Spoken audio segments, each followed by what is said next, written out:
අයිබෝන් කියලා පිළිගන්නවා විහෙක 0% අපේ YouTube නාලිකාවත් එක්ක එකතු වෙලා අපේ යාළුවෝ හැමදෙනාම. ඉතින් අද අපි ටොපික් එපිසෝඩ් එකක් අරගෙන ඉන්නේ ලංකාවේ සුවිශේෂී චරිතයක්. අදුහා මොස්තර නිර්මාණ ශිල්පිය ගැන කතා කරද්දී මොහු ගැන අනිවාර්යයෙන්ම ශ්‍රී ලංකාව තුළ කතා නොකරම බැරි චරිතයක්.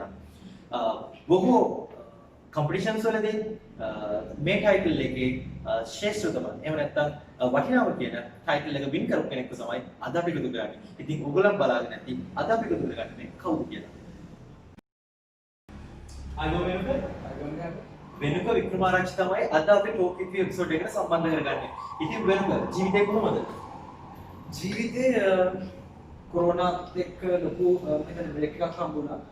ඒක මම හිතන්නේ මොකද අපි අර රේස් එකේ දුවලා කාලයකට පස්සේ හම්බෙච්ච මම හිතන්නේ හොඳ රේස් එකක් ස්පෙෂලි අපි වගේ කලාකරුවන්ට මොකද මේ අපි ගොඩක් වෙලාවට ඉන්නේ බිසි ලයිෆ් එකක හැම වෙලාවෙම ප්‍රශ්න එක එක දේවල් එක්සයිටිං මොමන්ට්ස් එහෙම වුණාම මේ වගේ බ්‍රේක් එකක් එක්ක මට දැනෙන්නේ මම රිෆ්‍රෙෂ් වුණා. ගොඩක් දේවල් ගැන හිතන්න කාලෙ තිබුණා. ඒ වගේම කරගන්න බැරි වෙච්ච අපසුච්ච දේවල් ගොඩක් කරගත්තා.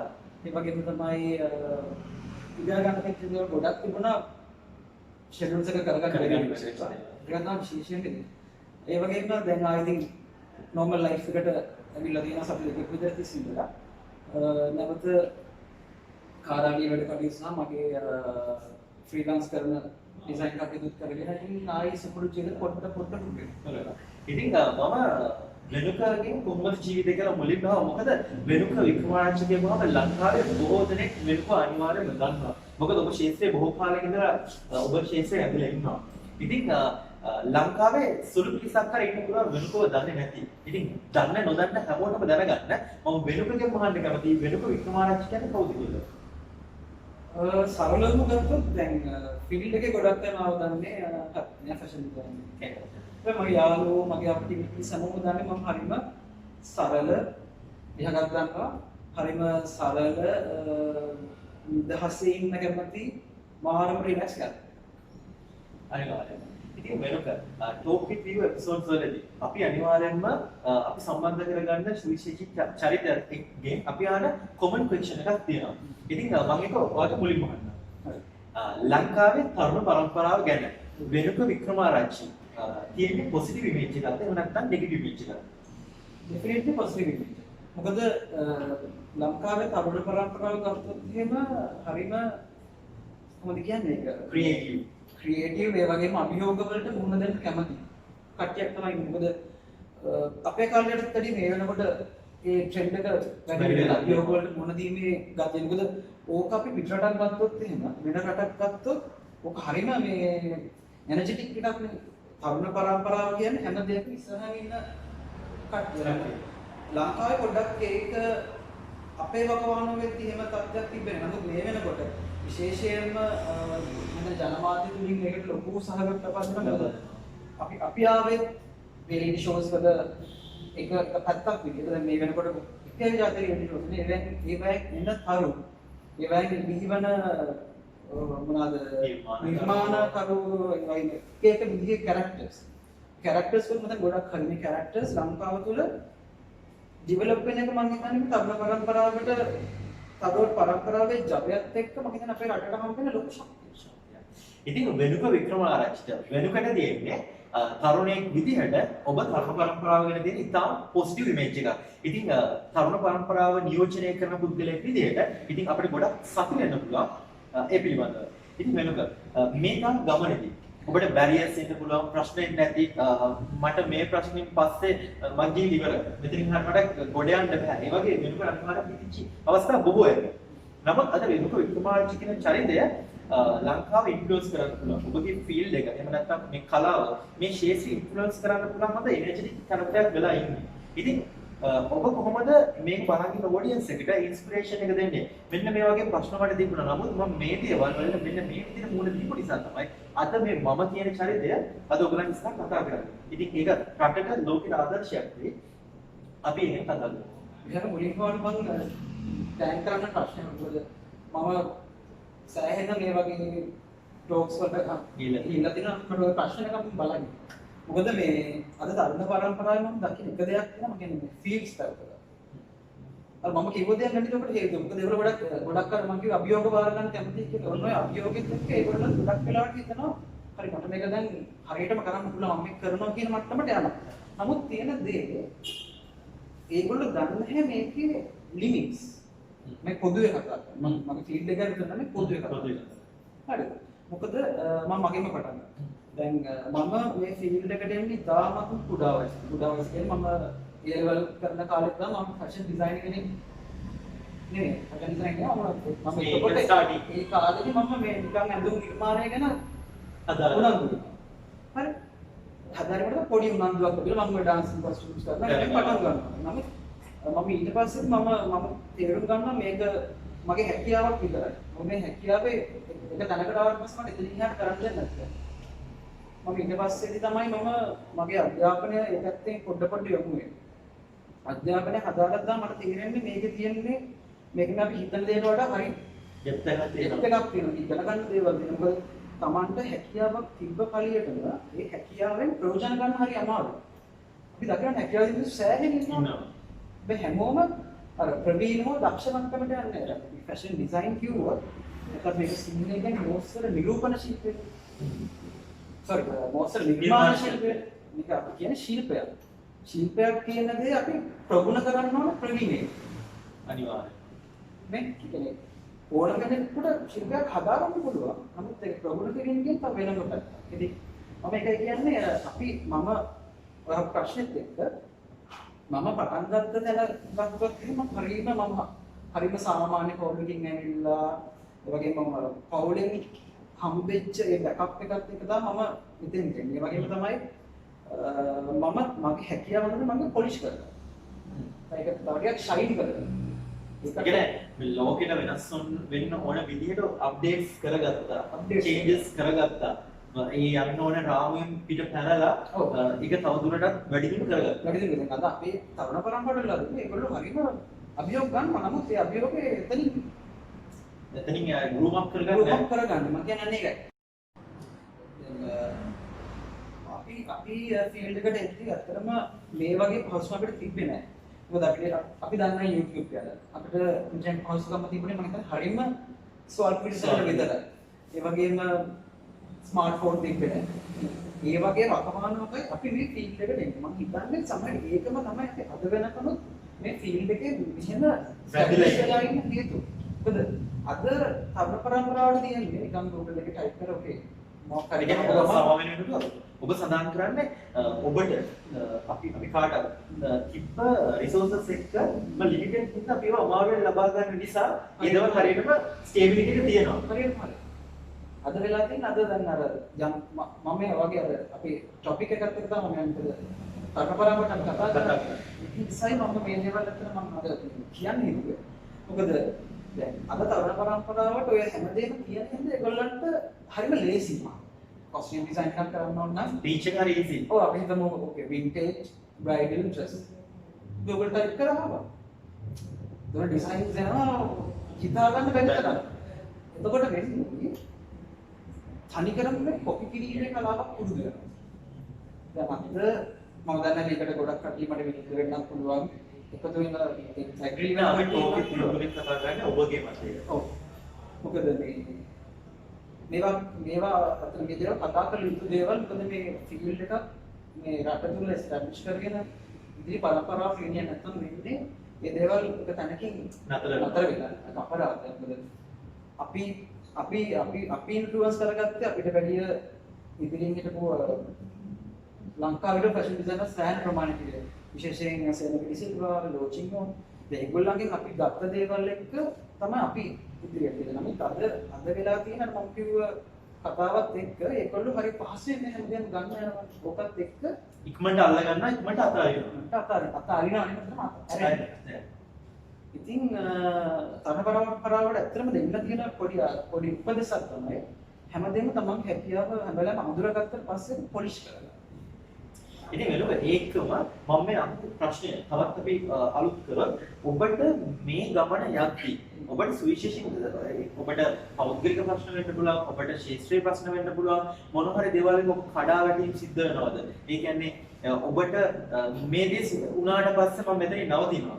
නමුත් ඔබ නවතින්නේ නැහැ. ඒ නිසා තමයි අද වෙනුව වික්‍රමාරාජ් මේ වගේ එපිසෝඩ් එකකට තව පිරිසක් ඉන්ෆ්ලුවන්ස් කරන්න එන්නේ. ඉතින් පොදුවේ ඒ ගැන මතක් කරා මොකද ඒ වගේම පුදුල පිරිසක් එන්න පුළුවන් අද අසමන මට්ටමක. එහෙම නැත්නම් මේ තුලින් මම අවසන් මේක තමයි මගේ අවසානය. මේ තුලින් මට ඈතර වීමක් නැහැ. නමුත් සාර්ථක කන්සෙප්ට් පුළුවන් ශක්තිමත් විදිහට කතා කරන්න. මොකද I have faced this. ඒ නිසා මම දන්නවා කොහොමද මම මේකේ ප්‍රිටෙන්ඩ් වෙන්නේ කියන දේ. අපි ඒ ගැන කතා කරමු. ඔව් ඇත්තටම විහඟ මේ ගමන මෙච්චර අවුරුදු ගණන් හිටන අවුරුදු 15ක් විතර මම මේ ෆීල්ඩ් එකේ මම පැඳලා ඉන්නවා. ඉතින් මේ ආපු ගමන් මගේ සතුටු ස්ථාන ගොඩාක් තියෙනවා. මුතරම සතුටු වෙච්ච ස්ථාන ගොඩාක් තියෙනවා. achievements ගොඩාක් තියෙනවා. ඒ වගේම තමයි ඔය කිව්වා වගේ වැටිච්ච ලොක් වෙච්ච මේක දැන් මට ඇති කියලා හිතට දැන් ඊළඟ වඩා ඉතින් මේ වගේ හැම වෙලාවකම මම හිතන්නේ මාත් එක්ක ගොඩක් අය මගේ පස්සේ හිටියේ මගේ යාළුවෝ. ඒ වගේම මගේ අම්මයි තාත්තගෙන් මට ලොකු සපෝට් එකක් හම්බුණා. මගේ ෆැමිලි බෑග්ග්‍රවුන්ඩ් එකෙන් හම්බෙච්ච සපෝට් එක. මොකද මට සමහරවිට කිසි කෙනෙක් නැහැ කියලා තිබ්බ වෙලාවල් වල මගේ අම්මයි තාත්තයි ගොඩක් අය මගේ ළඟ හිටියේ. මගේ තමයි මගේ යාළුවෝ. මගේ යාළුවෝ අමතක කරන්න බෑ. මොකද අදටත් මට මේ වෙනකොට සමහර ප්‍රශ්න අපිට දෙමව්පියෝ කතා කරන්නේ. මේ වගේ දේවල් අපි යාළුවෝ කතා කරලා රිලැක්ස් වෙලා බලන්න. මොකද මේ වගේ වෘත්තියක් ඇතුළේ ප්‍රශ්න කියන දේවල් උත්තරමයි. හරිම කොමන්. හරිම කොමන්. එහෙනම් ප්‍රශ්නයක් ඇතුළේ තමයි ජීවත් වෙන්නේ. මොකද වෙන ඒ වගේ ප්‍රශ්න වලට මුහුණ දෙන ආධුනිකයන්. එහෙම නැත්නම් ඒ වගේ පීඩිත මිනිස්සුන්ට මොන වගේ දෙයක්ද කියන්න පුළුවන් ශක්තිමත් මිනිස්සෙක් විදියට. ප්‍රධානම දේ තමන් කරන දේ ගැන තමන් කරනවා. තමන් කරන්නේ තමන් හිතට හරියට දේ නම් තමන් මුලින්ම තමන් කරන දේ ගැන සැටිස්ෆයි වෙනවා. එහෙම නැතුව අඩුපාඩු තමන් ඒ දේ අඩුපාඩු දැක තව කෙනෙකුට අඩුපාඩු කියද්දි අපිට කතා කරන්න කිසිම අයිඩියක් නැහැ. ඒ වගේ දේවල් නම් මම ප්‍රධාන වශයෙන් හදා ගන්න නිසා තමන් ශක්තිමත් නම් අර ප්‍රශ්නෙට මොකද වෙන්නේ? මොකද මම ෆීල්ඩ් එකට ආපු වයසත් එක්ක මට කිසිම අත්දැකීමක් තිබ්බේ නැහැ. මම අවුරුදු 18 20 ගෙදි මම ෆීල්ඩ් එකේ හැප්පෙන ගන්නට වැඩ. එතකොට සමහරට සෑහෙන ප්‍රවීණත්වයක වැඩ කරන්න ඕන. එතකොට කිසිම දෙයක් දන්නේ නැහැ. මම පළවෙනි ෆිල්ම් එක කරද්දි මම දන්නේ නැහැ ෆිල්ම් කැමරාවක් ඉස්සරහා මොනවද වෙන්නේ? සරලව කිව්වොත් නමුත් ඒ අභියෝග වලට බය නැතුව යන්න මම හිතන්නේ මට ශක්තියක් කියලා මම ඒ දේ ඉගෙන ගන්නවා. සහ මම කරන වැඩ ගැන මම ඇත්තටම කන්ෆියුස්. මම අදටත් මම කරන දේ ගැන මම කන්ෆියුස්.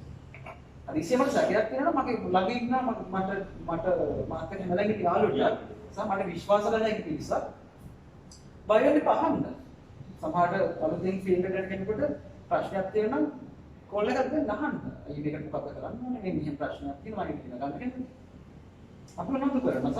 ඒකට සතුටෙන් උදව් කරනවා.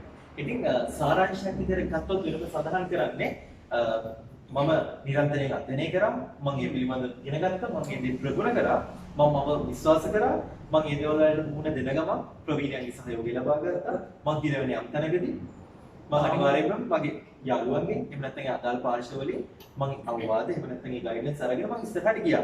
ඉතින් හරිම සරලයි මේ දේවල් සංකීර්ණ මාතෘකා. නමුත් අපිට හරිම සරල විදිහට මේ දේවල් වලට මුහුණ දෙන්න පුළුවන් අවකාශය අපිට තියෙනවා. ඉතින් ඒ වෙනුවෙන් තමයි වෙනකොට අපි මේ ප්‍රශ්නය ඔබගෙන් අහුවේ. මොකද ගොඩක් පිළිස් අපි දන්නා දසුන්ගේ මරණය සිද්ධ වෙනවා. එතකොට සුශාන්ත්ගේ මරණය සිද්ධ වෙනවා. ඉතින් මේගොල්ලන්ට ඔබට මට අපි කාටත් වඩා හැමදේම දෙන මිනිස්සු පොදුවේ ගත්තාම. නමුත් මේ මිනිස්සුන්ට වඩා ඉදිරියෙන් අපි සතුටින් ඉන්නවා.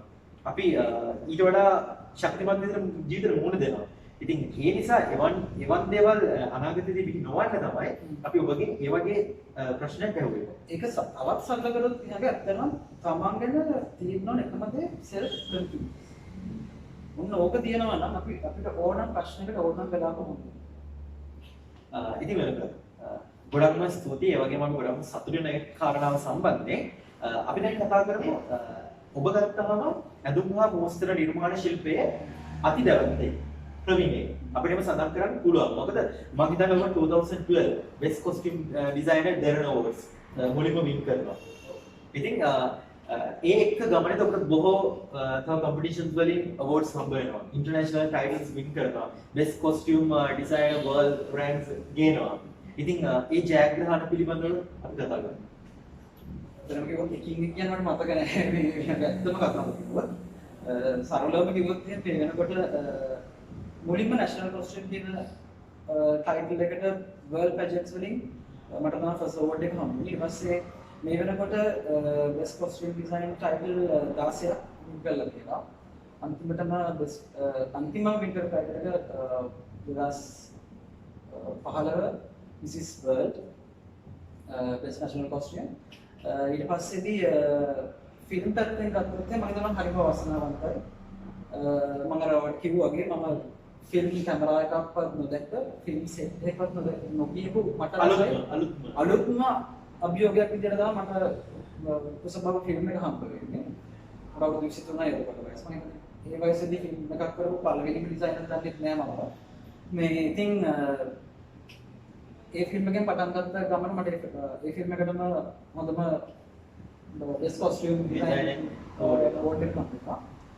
මම ඒක තමයි ලංකා පළවෙනිම ෆැෂන් ඩිසයින් අවෝඩ් එකක් හම්බෙච්ච පළවෙනි ඉන්ට්‍රොඩියුසින් අවෝඩ් එකක්. ඉතින් ඒ වගේම වෙන්නේ මොන වගේ නිර්මාණ වලට ඔබගේ දායකත්වය ලබා දීලා තියෙන්නේ? මූවිස් අතින් ගත්තොත් පළවෙනි මූවි එක තමයි කුසබව. ඊට පස්සේ සිරිබැලකුම්, හැදෑකොට කුමාරි හාමි, පත්තිනි, ඊට පස්සේ දැනට තිරගත වෙන්නේ නිමිත, කඩල දිවරාජ, ජීවාපොල්ලි කියන්නේ වෙනස්මත් එකීම. ඒ වගේම ටෙලිග්‍රාම පැත්තෙන් ගත්තොත් එහෙම අපච්චි බොහෝ දේවල් දෙනවා. විශේෂ මතක් කරන්න දස්කෝ. පාට උඩට ආරස්කෝ. ඉතින් මම මේ නිර්මාණය ගැන ඔයගලන්ට මතක් කරන්න කියලා කිව්ව වෙනකොට දැන් ආටිස්ට් ගත්තා එහෙම නැත්නම් ඇක්ටර් එහෙම නැත්නම් රංගන ශිල්පිනිය ගත්තොත් අනිවාර්යයෙන්ම ඔඩියන්ස් එක එකපාරටම දන්නවා. මොකද අපි මූවි එකක් ගත්තත් අපි මියුසික් වීඩියෝ එකක් ගත්තත් මොකද ඇක්ටර් ඇන්ඩ් ඇක්ට්‍රස් කියන දෙන්නම ඔඩියන්ස් එකේ ඒගොල්ලෝ තමයි අඳුරන්නේ.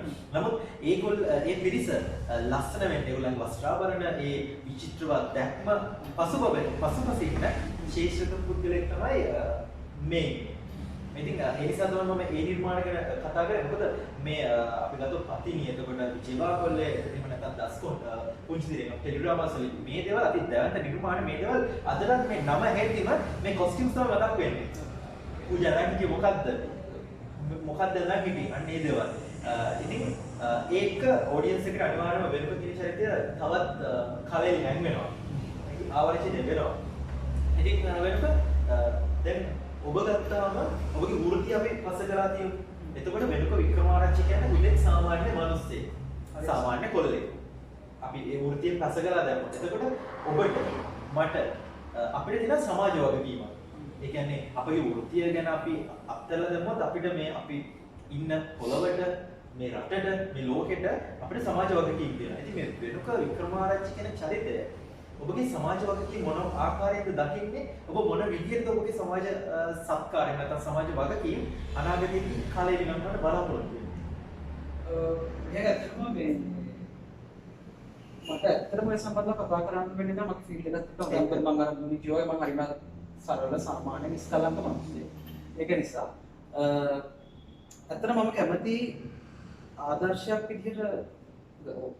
විදිහට මේ දෙන්න තරුණ පරම්පරාවට කතා කරගෙන ඉන්න තරුණ පරම්පරාවට හැම වෙලාවෙම මම කියන්නේ අපි යන ෆීල්ඩ් එක මේ හරි වටින ෆීල්ඩ් එකක්. මොකද මේක මුළු ලෝකෙම පිළිගත්ත ෆීල්ඩ් එකක්. ඒ ලෝකයේ පොඩි කොටසක් හරි අපි එකෙන් අපි අරගෙන හරියට මෙතන ඩෙවලොප් කරගන්න ඕනේ මේ අපේ රට ඇතුළේ. මොකද නැත්තම් මේ ෆීල්ඩ් එකක්වත් පවතින්නේ. ඒක නිසා මට ඇත්තටම මේ වෙලාවේ කියන්න දෙන එකම දේ තමයි පුළුවන් තරම් තරුණ පරම්පරාව මේ දෙයට යොමු වෙන්න. හැබැයි හරියට. ඔබ සමාජ වගකීමක් විදියට ඔවුන්ට උදව් කරන්න, ඔවුන්ට ගයිඩ් කරන්න ඕනම වෙලාවක අපෙන් මොනම දෙයක් අතරත් මොකකින් ගොඩක් රට කැම්පස් වල ළමයි ගොඩක් රට ප්‍රොජෙක්ට් වල දේවල් ඉස්සරහ ගන්නවා, ෆෝන් කෝල් කරනවා. ඉතින් අපි ඒවට ඇත්තටම හරිම කැමැත්තෙන් උදව් කරන මොන ෆීල්ඩ් එකක් මේක අපේ අතුලේ මේ රටේ තියෙනවා. මොකද මේක ජාත්‍යන්තරයට ගෙනියන්න නම් අපි මෙච්චර කල් අපි මාරම කට්ටක් කෑව මේ අපේ රටේ දේවල් නැෂනල් කොස්ටියුම් එකක් කියන්නේ අපේ රටේ දැන් පිටරටකට ගෙනියන්නේ. ඒ මිනිස්සු ඒක දැකලා ඒක ගැන පුදුම වෙලා ඒකට තැනක් දෙනවා කියන්නේ අපි මාර ජයග්‍රහණයක් මේ රටේ රටක් විදියට මම කියන්නේ මේ කරපු දේවල් ඉස්සරහට මේ රටකට වෙන්න ඕන. ඒක අඩුවක් වෙන්නේ නැතුව ඉන්න ඔබට තව ටයිම් සෙට් කරගන්න තමයි කරගන්න. මොකද මේ අපේ දේවල් ජාත්‍යන්තරයට ගෙනියනවා කියන්නේ ලේසි වැඩක් නෙවෙයි. මොකද පුංචි රටක් අපිට තියෙන සම්පත් හරි පොඩ්ඩක් වැඩක් කරන්න ගියාම අපිට මොන දෙන්න දුෂ්කරතා එමට. ඒ එහෙම බැලුවහම අපි කරන්න එකම දේ මට පුළුවන් දේ මම හිතනවා මට පුළුවන් උපරිමයෙන් මේ වෙනකොට කරලා තියෙනවා රට අපේ රට ජාත්‍යන්තරයට ගෙනියන්න. ඒ දේ ඉස්සරහට යන පරස්පරවත් කරන්න. ඒකට ඕගොල්ලෝ කරන්න හොඳම දේ තමයි අධ්‍යයනය කරන්න. මේ දේවල් හරියට ඉගෙන ගන්න. මේ දේවල් හරියට යොදවල ක්‍රියේටිවිටි කියන ලෝකෙට. ඒක තමයි අපිට කරන්න පුළුවන් හොඳම දේ රට වෙන්න. ඉතින් තරුණයෙක් විදිහට වෙනුකු වික්‍රමාරච්චි ගැන අපිට ඉතාමත් සතුටු වෙන්න පුළුවන්. මොකද ඔහු කතා කරන දේවල් ගත්තාම දේවල් අපි බලද්දී හරි පෙළගැස්මක් තියෙනවා. හරි අනාගතයේ දැක්මක් තියෙනවා. ඒ කියන්නේ ඔබගෙන් පසුපස පරම්පරාව ගැන ඔබ හිතනවා. මොකද ඔබ නිරන්තරයෙන් කතා කරන මේ දේවල් ඉදිරියට යන්න ඕනේ. මේ දේවල් කන්ටිනියු වෙන්න ඕනේ. අපි තව ටයිටල්ස් වින් කරන්න ඕනේ. තව රට අපේ රට ගෲම් වෙන්න ඕනේ. ඉතින් මේ දේවල් ඉතාමත් හොඳ කන්සෙප්ට් වගේම ඔබගේ චින්තනය ඉතාමත් අගය කරන්න ඕනේ. ඉතින් වෙනුක මේ හැමදේමත් එක්ක වගේම වෙනුක වික්‍රමාරච්චි කියපුවාම ෆොලෝවර්ස්ලා ගොඩක් ඉන්නවා. ෆ්‍රෙන්ඩ්ස්ලා ගොඩක් ඉන්නවා. එතකොට යාළුවෝ වගේ නෑයෝ ලොකු පිරිසක් ඉන්නවා. ඉතින් ඒ ඔඩියන්ස් එක්ක ඒගොල්ලන් ආසාවෙන් බලාගෙන ඉති වෙනුක අපිට ගැන මොනවද කියන්නේ? වෙනුක අපිට මොනවද කියන්නේ කියලා. ඉතින් වෙනුකට පුළුවන් ඔය ඔඩියන්ස් එක්ක කතා කරන්න. අතන මම මාත් එක්ක ඉන්න පිරිසට මම හරිම ආදරෙයි. මොකද ෆලෝවර්ස්ලා ඔඩියන්ස් එක සහ ෆෑන්ස්ලා කියන්නේ අපේ වත්කම සහ අපිට තියෙන ලොකුම තෘප්තිය. අපිට කවුරු හරි හම්බෙලා කිව්වොත් එහෙම මම ඔයාලට කැමතියි වගේ මේ ෆිල්ම් එකට කැමතියි මේ දෙයට කැමතියි සමහරට අපේ ෆිල්ම් එකක් කරන්නේ උදින දුක දන්නේ අපි විතරයි. ඒ සෙට් එක එක්ක ඉන්න මිනිස්සුන්ට මොකද පේන තරම් සුන්දර දේවල් කිසිම දෙයක් අපිට එන්ඩ් ඔෆ් ද ඩේ අපිට හම්බෙන තෘප්තිය තමයි ෆලෝවර්ස් ලගෙන් ෆෑන්ස් ලගෙන් ලැබෙන කමෙන්ට්. ෆිල්ම් එකක් බලලා අපිට සමහර Facebook එකේ මැසේජ් එකක් දාන්න පුළුවන් ෆෝන් එකේ මැසේජ් එකක්. ඒක තමයි හරිම වටින්නේ. ඉතින් ඒක තමයි අපේ ජීවය. අපි ජීවත් කරවන්නේ ඒකට. ඒකින්ද මේ මොහොත මම ඔයාලට ගොඩාක් ආදරේ කියන්න යොදා ගන්නවා. මොකද හරි අඩුවෙන් අපිට කියන්න හම්බ වෙන්නේ. ඒ නිසා ඒ වගේම ඉස්සරහට ෆලෝවර්ස්ලා ෆෑන්ස්ලා ඔයගොල්ලෝ හැම කෙනෙක්ම අපිත් එක්ක ඉන්න ඕනේ. ඔයගොල්ලෝ අපිත් එක්ක ඉන්න කෙන තමයි අපිව ශක්තිමත් වෙන්නේ. අපිට අලුත් දේවල් කරන්න අපිට හම්බෙන්න ලොකුම ශක්තිය ඔයගොල්ලෝ. ඒකම ඔයාව සම්බන්ධ කරගන්න පුළුවන් Facebook නැත්නම් Insta වගේ accounts ගැන අපිට මතක් කරමු. Facebook නම් වෙනුක වික්‍රමාරච්චි වෙනුක කියලා කම්පෝම මගේ Facebook account එක නයි. ඊපස්සේ Instagram නම් වෙනුක vic the fashion designer. ඊට පස්සේ මගේ contact number නම් ගොඩක් අය දන්නවා. මම හොයාගන්නත් පුළුවන් ඒක. මේ වෙලාවට තිරේ දිස්සනවා contact number එක. ඒ වගේම වීඩියෝ එක අවසානයේදී වෙනුක අපිට වෙනුකගේ ඒ social media contacts ඔක්කොම අපිට වීඩියෝ එක අවසානයේ අපි එකතු කරන්න. ඉතින් ඒගොල්ලන් ලේසි වෙනුක තවදුරටත් ඉදිරියට ඔයගොල්ලන් සම්බන්ධ කරගන්න. මට පොඩි දෙයක් කියන්න ඉවර කරන්න ඉස්සෙල්ලා මොකද මේ ගම්මේට මට ගොඩක් උදව් කරපු කීප දෙනෙක් ඉන්නවා. විශේෂයෙන් මම මතක් කරන්න ඕනේ චන්ද වික්‍රමසිංහ මහත්මයා. ඊට පස්සේ ගත්තාම රේණුකා බාලසූරිය මහත්මිය මට ෆිල්ම් කොස්ටියුම් වල මුල කර කියලා දුන්නේ එතුමිය. මම හරිම ආදරෙන් මතක් කරනවා. මොකද මට ගෙදර තියාගෙන මම මේක කරන්නේ ඒ විදිහට. ඊට පස්සේ පළවෙනි ෆිල්ම් එක අභියෝගයක් විදිහට කියන්නේ මට අභියෝගයක් විදිහට ලබා දීලා ඔහු අභියෝගයක් ගත්තේ. ඒ අභියෝගය ගත්තේ අතන සුනිලාගේ ප්‍රොෆෙසර් සුනිලාගේ ගත්තා. මොකද ඔහු නැත්තම් අද මම ෆිල්ම් එකේ නැති මම තුමානව මතක් කරන්න ඕනේ ආදරයෙන්. අදටත් වැඩිපුර මම කරලා තියෙන ඔගේ චිත්‍රපටේ. නම් විශේෂයෙන් මේ වෙලාවේ මේ වීඩියෝ එක බලනවා නම් අනිවාර්යයෙන්ම බලන්න. ඉතින් ඒගොල්ලෝ ගොඩක් සතුටු වෙනක තමයි කෝල් එකක් දෙන්නේ. ඉතින් ඊට පස්සේ මගේ දෙමව්පියන් සහ මගේ වටේ ඉන්න හොඳම යාළුවෝ මතක් කරන්න ඕන කි මේ වෙලාවේ ආදරේ. ඉතින් වෙනක ගොඩක් ස්තුතියි අපිත් එක්ක සම්බන්ධ වුණාට. ස්තුතියි විහඟ මාව වගේ YouTube channel එකේ මේ වගේ වැඩසටහනකට සම්බන්ධ කරගන්න. හරි. ඉතින් වෙනුකගේ එපිසෝඩ් එකත් එක්කම ඉතින් බියන්ඩ් 0-1 අපේ YouTube නාලිකාවත් එක්ක ඔයගොල්ලන් දිගටම රැඳෙන්න. ඉතින් වෙනුක වගේ තවත් සුවිශේෂී චරිත ඉන්ස්පයර්ඩ් එහෙම නැත්නම් ඔයගොල්ලන්ට දෙයක් ජීවිතේ එකතු කරගන්න පුළුවන් පුද්ගලයොත් එක්ක අපි ළඟට අප්කමින් එපිසෝඩ්ස් එනවා. ඉතින් අපි ඉදිරියට ඔයගොල්ලන්ව ඒ වගේ මුණ ගැහෙන්න.